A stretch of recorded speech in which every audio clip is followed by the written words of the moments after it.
Você já parou para pensar o quão difícil é entender nossas próprias emoções, pensamentos e comportamentos? Hoje a gente vai identificar o que a autoanálise significa, desde a filosofia antiga, à neurociência moderna, passando por crenças espirituais e muito mais. O foco é a importância do poder da autoanálise. Para começar, a gente vai definir exatamente o que é autoanálise. De maneira simples, autoanálise é observar as nossas ações, investigar nossos próprios pensamentos, emoções, comportamentos, e nesse processo de reflexão interna, onde a gente começa a refletir sobre as nossas próprias situações, sobre a nossa própria vida, sobre nossas próprias ações, nós nos tornamos examinador, mas também nos tornamos o examinado. É uma atitude crítica, mas também honesta com a gente. Pensa na autoanálise como um espelho, só que interno. A gente não se limita só a ver a nossa parte superficial, mas a gente procura entender também nossa parte interior. Se a gente viajar um pouquinho no tempo, a gente encontra Sócrates, um filósofo grego que viveu aí do século V a.C., por volta desse período. Uma das primeiras frases que defende essa autoanálise, essa visualização interior. A frase fala: conhece-te a ti mesmo. A gente lembra o que realmente é sabedoria real e que ela só é alcançada quando a gente começa a compreender o que internamente existe em nós. Séculos depois, Platão vem com uma ideia similar. Ele diz que essa introspecção é fundamental não só para se compreender, mas também para entender o que é verdade e o que é meramente ilusão. René Descartes, já no século XVII, já vem com uma outra proposta. Ele adotou um método sistemático que chamou penso, logo existo, enfatizando que a consciência de si mesmo leva à própria existência. Já hoje, na ciência moderna, em especial na neurociência, na psicologia ou na psicanálise, o foco central da autoanálise corrobora exatamente com as questões filosóficas do passado. Sigmund Freud, Carl Jung, eles dedicaram a vida deles nesse sentido, tentando entender o inconsciente, tentando entender a parte subjetiva do nosso cérebro, a parte que a gente não sente, que a gente não entende. Então eles chegaram à conclusão que dentro do inconsciente existe também diversas ferramentas que nós podemos acessar e fazer manutenção de algumas coisas dentro do nosso subconsciente. Mas a única forma de acessar o subconsciente é com uma coisinha chamada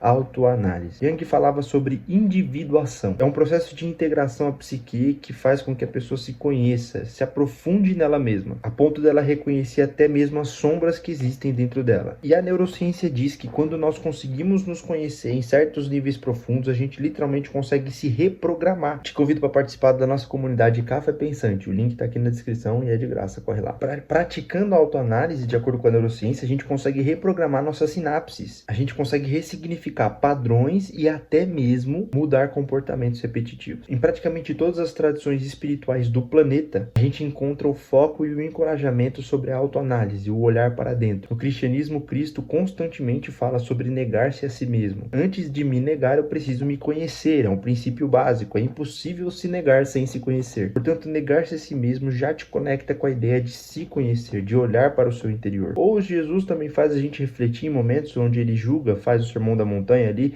ele diz o seguinte: porque repara no cisco no olho do teu irmão e não se dá conta de uma trave que tem no teu? Ele convida você a se autoavaliar nesse sentido, a olhar para dentro, olhar para você mesmo. No budismo a gente tem coisas como a consciência em mindfulness, que também pratica essa questão de autoanálise constante. No hinduísmo a gente tem a busca pelo Atman, o eu verdadeiro, e aí eles utilizam práticas de yoga e etc. para poder atingir esse nível de Atman. Já no islamismo a ideia de jihad tem diversas interpretações, mas entre elas existe uma que fala sobre a luta interna da purificação da alma. Para purificar minha alma, eu tenho que ganhar essa luta interna. Para ganhar a luta interna, eu preciso me conhecer internamente. Por que a autoanálise ela é tão importante para a ciência, para a religião, para a filosofia? Por quê? Existem 4 pontos que eu separei aqui em específico para falar sobre a questão de autoanálise, tá? Não foquei esses 4 pontos em relações espirituais e nem científicas, mas é um contexto geral de tudo. Melhora a sua saúde mental. Quando a gente começa a entender nossos padrões emocionais, nossos padrões mentais, quando a gente entende que temos cicatrizes dentro de nós, que nós precisamos curar ou precisamos nos autoavaliar para entender se nossas ações estão sendo positivas para o ambiente ou negativas para o ambiente, se nós estamos fazendo bem ou se nós estamos fazendo mal para as pessoas ao nosso redor, tudo isso nos ajuda a melhorar a nossa saúde mental. Seus relacionamentos se tornam muito mais saudáveis e muito melhores. Quando você conhece os seus próprios pontos fortes e seus próprios pontos fracos, isso te ajuda a se comunicar melhor, se expressar melhor, entender os sentimentos das pessoas ao seu redor e conseguir alinhar os seus com os das pessoas que você está tendo nos seus relacionamentos. Autodesenvolvimento constante. A autoanálise permite que a gente enxergue nossos pontos negativos todos os dias, porque fazer uma autoanálise diariamente te leva a evoluir um pouquinho mais cada vez, todos os dias. E o quarto ponto é o sentido de um verdadeiro propósito. A maior parte das pessoas hoje está vivendo num piloto automático. Você provavelmente está vivendo num piloto automático. Cada dia, trabalho, escola,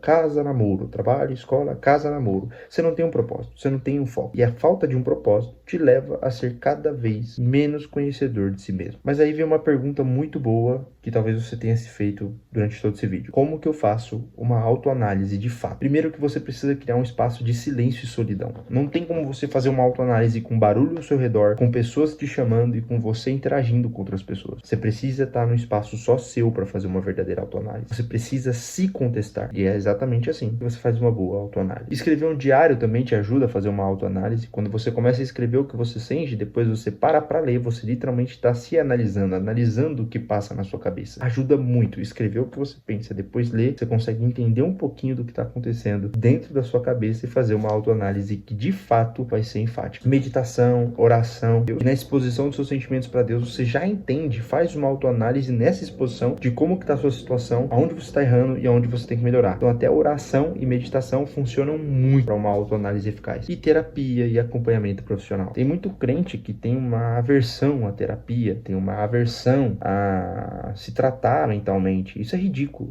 Porque esse conhecimento realmente é científico, não é uma...